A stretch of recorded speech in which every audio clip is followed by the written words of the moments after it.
नमस्कार दोस्तों। जैसे कि आप जानते हैं कि अभी 2 दिन बाद से ही श्राद्ध पक्ष शुरू होने वाले हैं और श्राद्ध पक्ष में हमको मालूम है कि एक तो हम पितरों की बहुत सेवा करते हैं, यानी पितरों को याद करते हैं, साथ ही कुल देवी को प्रसन्न करने का भी ये सबसे अच्छा दिन माना जाता है। ये कह सकते हैं सबसे अच्छा समय माना जाता है जब आप कुल देवी को प्रसन्न कर सकते हैं। और बहुत सारे लोग ऐसे भी हैं जो कुल देवी की जानते ही नहीं कि उनकी कुल देवी कौन सी है, उनकी कुल देवी का नाम क्या, उनको किस प्रकार से प्रसन्न किया जाता है, उनकी किस प्रकार से पूजा की जाती है। और मैं आपको ये भी बता देता हूँ कि जब तक कुल देवी की कृपा आपके ऊपर नहीं होगी, आपके ऊपर आपका कोई भी काम नहीं बनेगा। क्योंकि बहुत बार आपने ऐसा देखा होगा कि आपके काम बनते बनते बिगड़ जाते हैं, यानी इन वक्त पर आकर आपके जो काम है वो रुक जाते हैं। कोई भी ढंग का कार्य आपके घर में होता नहीं है, कोई शुभ कार्य आपके घर में हो नहीं रहा। इसका मतलब ये है कि आपकी कुल देवी आप पर प्रसन्न नहीं है। तो अगर आप चाहते हैं कि आपकी कुल देवी आपके ऊपर प्रसन्न हो, तो इस श्राद्ध पक्ष में कभी भी, इस श्राद्ध पक्ष जो श्राद्ध पक्ष शुरू होने वाला है, जिसको हम पितृ पक्ष भी बोलते हैं, 2 दिन बाद जो शुरू होने वाला, उसकी किसी भी दिन आप इस उपाय को कर सकते हैं।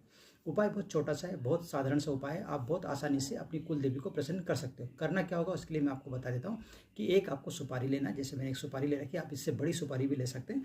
और एक सिक्का ले सकते हैं, किसी भी टाइप का सिक्का हो सकता है, वो 1 रुपये, 10 रुपये, 50 रुपये, किसी टाइप का भी सिक्का हो सकता है। उस सिक्के के ऊपर आप इस प्रकार से सुपारी को रख देंगे। सुपारी को रखने के बाद आप आटी ले लेंगे, जिस प्रकार से ये आटी है, और इस आटी से इसको बांध देंगे। यानी कि कुल मिला के आप सुपारी को इस सिक्के से आप इस प्रकार से लपेट देंगे। कितनी बार लपेटना आपको? 7 बार लपेटना। इस सुपारी को सिक्के के साथ लपेट दीजिए ताकि वो अटैच हो जाए। ठीक है। और जब सुपारी सिक्के के साथ अटैच हो जाएगी, 7 बार जब आपने लगा दिया इस सुपारी को, अब ये जो सुपारी और सिक्का जो है मिल के बन गया है आपकी कुल देवी।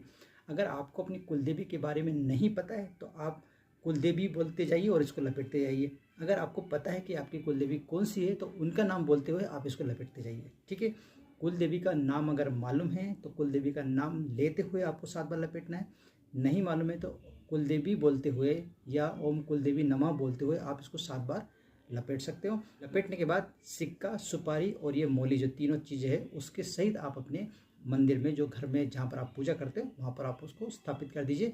और एज अ कुल देवी आप इसकी रोज़ पूजा करिए। जिस प्रकार से आप बाकी भगवान की पूजा करते हैं, इसी टाइप से आप इनकी भी पूजा करना शुरू करिए। अगर आप इस प्रकार से करते हैं तो आप देखेंगे कि कुछ दिन में ही आपको इसका फ़र्क नज़र आने लगेगा, यानी कुल देवी का आशीर्वाद आपको मिलने लगेगा। और साथ ही मैं आपको एक और बात बता देता हूँ, जब आप इस सुपारी को लेंगे, क्योंकि आप मार्केट से खरीद के लाएंगे, तो आप इसको पहले गंगा जल से धो लीजिए। तो इससे क्या होगा कि आपकी जो सुपारी है वो शुद्ध हो जाएगी। धो नहीं सकते तो कम से कम इस पर गंगा जल का छिड़काव कर सकते हैं। ठीक, गंगा जल हो या किसी भी पवित्र नदी का जल है, उससे आप इसके ऊपर छिड़काव करने के बाद या धोने के बाद ही आप इसको ऊपर रखकर और लपेट के रखेंगे। ठीक है, ये बात का आपको ध्यान रखना है। आशा करता हूँ कि आपको ये छोटा सा वीडियो अच्छा लगा होगा। अगर वीडियो अच्छा लगा तो प्लीज़ लाइक कीजिए, शेयर कीजिए और हमारे इस चैनल को सब्सक्राइब करना ना भूलें। आज की विषय नहीं, मिलते हैं नए विषय के साथ। तब तक आप ये खुश मुझे दीजिए आज्ञा। जय हिंद।